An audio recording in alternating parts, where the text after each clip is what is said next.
Good morning. Thanks for joining me for the Tuesday Truth. This morning we're going to be in the Old Testament book of Malachi, the last book in the Old Testament and the last of these minor prophets. And today I want to point your attention to chapter 3. Let me begin reading here in verse number 1.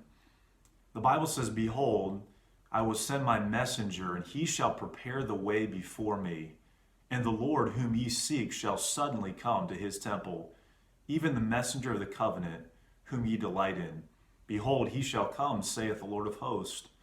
But who may abide the day of his coming, and who shall stand when he appeareth? For he is like a refiner's fire, and like fuller's soap. And he shall sit as a refiner and purifier of silver. And he shall purify the sons of Levi, and purge them as gold and silver, that they may offer unto the Lord an offering in righteousness." I want you to think about that phrase, a refiner's fire. A refiner's fire. Now, I know some people that are going through the fire right now. Seems like the last week or so, I've been reminded of a lot of different situations where people are struggling and hurting. Maybe they've lost a loved one recently, right here before Thanksgiving. You can imagine how hard that would be. Maybe it's some new health struggle that they have, or some other issue, maybe related to the pandemic or the virus. It's a hard time for believers. It's difficult.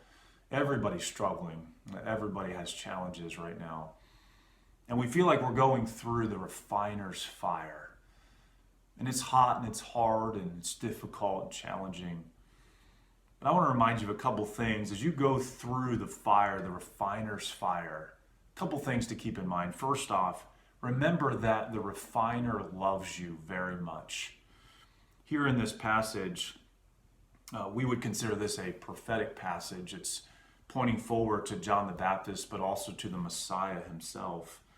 And it says that the Lord was going to come suddenly into his temple. And it says when he appears, in verse 2, he is like a refiner's fire.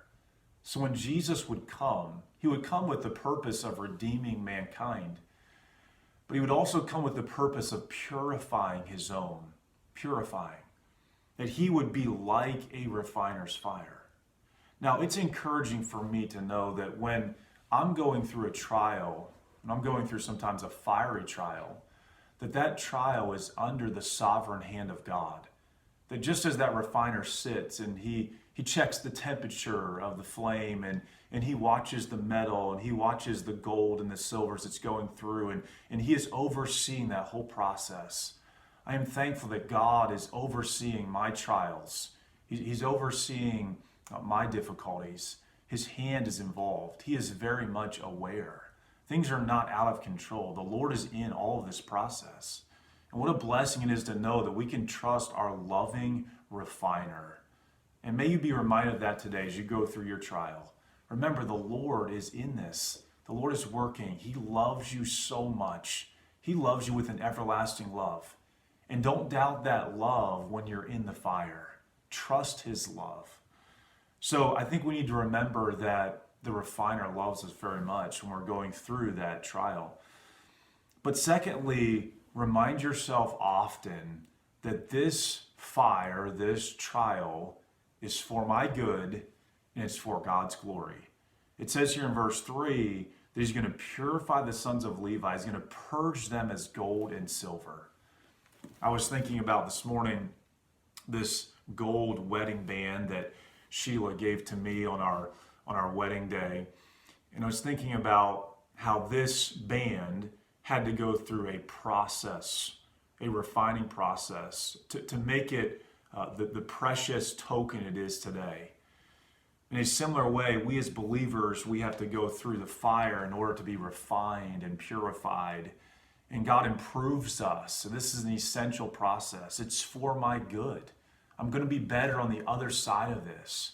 I'm going to be more faithful and more spiritual, more mature. I need this process. So it's for my good. It's also for God's glory. It says that these sons of Levi that were going to be purified by his hand, that they would offer unto the Lord an offering in righteousness. When I come through this on the other side, I can give God more glory and more praise because he saw me through it. His hand was in it. So remind yourself of that. That when I'm going through the refiner's fire, this is different than just a fire. This is the refiner's fire. God is the refiner. God's in control. I can trust him. He loves me. And this is for my good and for God's glory. Let me read these words of a song that my mom used to listen to when I was a kid. And it was called The Refiner's Fire. Verse 2 says this, I'm learning now to trust his touch, to crave the fire's embrace. For though my past with sin was etched, his mercies did erase. Each time his purging cleanses deeper, I'm not sure that I'll survive. Yet the strength in growing weaker keeps my hungry soul alive. The chorus says this, the refiner's fire has now become my sole desire, purged and cleansed and glorified, that the Lord be glorified. He is consuming my soul, refining me, making me whole. No matter what I may lose, I choose the refiner's fire. Why would we choose the refiner's fire? Because we know it's for our good and it will bring God more glory. May God help you today as you're going through that fiery trial to trust him. I hope you can join us tonight, this evening at 7 o'clock. We're going to have a wonderful time of praise and pie right here at Lifeway Baptist. And we hope you can join us. We're looking forward to a great evening. God bless you. Thanks for tuning in. Have a wonderful day.